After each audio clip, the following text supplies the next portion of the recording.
aujourd'hui, beaucoup de gens sont quand même dans le célibat où il y a beaucoup de séparation. Et la quête de l'homme, c'est vraiment trouver l'union, en fait. Parce que nous venons de cette source d'amour et nous recherchons en permanence de refusionner quelque part avec cette énergie source qui va nous amener à rencontrer l'amour. Donc on le cherche à travers des partenaires, à travers des rencontres. Et souvent, on ne rencontre pas. Alors c'est vrai que l'autre, comme je le disais, n'est qu'un miroir de nous-mêmes et nous rencontrons l'autre finalement là où nous en sommes. Alors quand on ne rencontre pas, il faut quand même se poser des questions par rapport à nous-mêmes. Qu'est-ce qui se passe? Pourquoi finalement je n'arrive pas à rencontrer la bonne personne?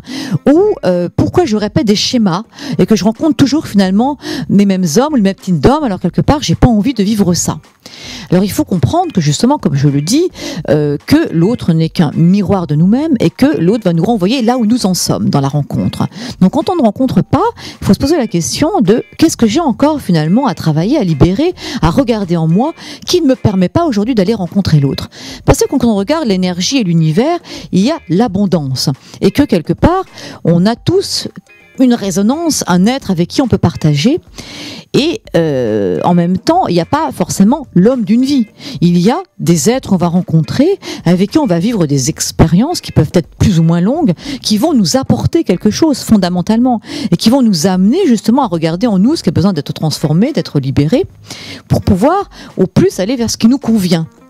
Parce que parfois, on désire rencontrer quelqu'un, voilà, on a des désirs, on a des envies, et on rencontre pas du tout les personnes qu'on a envie de rencontrer. C'est que là, on a vraiment quelque chose à regarder en nous qui fait qu'on n'attire pas cette personne.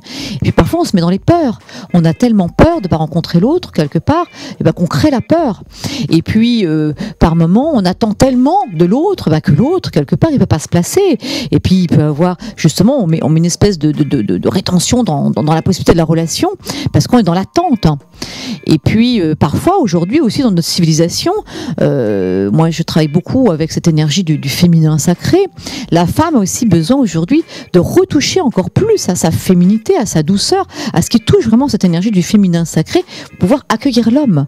Parce que c'est un équilibre, l'homme et la femme. Et c'est important de trouver à l'intérieur de soi, justement, c'est déjà cet équilibre homme-femme, pour pouvoir le créer à l'intérieur de nous. Cet équilibre féminin-masculin, cet équilibre entre le yin et le yang, l'équilibre à l'intérieur de nous pour trouver l'équilibre à l'extérieur de nous.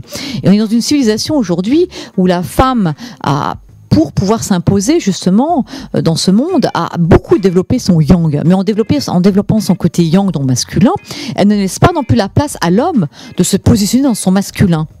Et en même temps, l'homme s'est beaucoup déresponsabilisé, beaucoup féminisé quelque part aujourd'hui. Et en même temps, l'homme, du coup, voilà, n'est plus non plus dans ce yang dont la femme a besoin quelque part fondamentalement. Donc il y a vraiment un travail aussi à faire entre le masculin et le féminin pour retrouver cet équilibre intérieur et pouvoir le recréer à l'extérieur. En sachant que tout vient de nous et qu'on a fondamentalement besoin de faire un véritable travail intérieur et qu'à chaque fois qu'il y a une rencontre, se poser la question de pourquoi je rencontre cette personne-là, qu'est-ce qui se passe et pourquoi ça ne me correspond pas, qu'est-ce que j'ai encore moi quelque part à aller regarder, à travailler, à libérer pour pouvoir rencontrer. Parce que quelque part, comme je le disais, l'abondance est là et l'union du féminin masculin, c'est quelque chose que tout le monde peut créer. On a tous cette capacité à pouvoir rencontrer quelque part ce que j'appelle pour moi notre complément divin.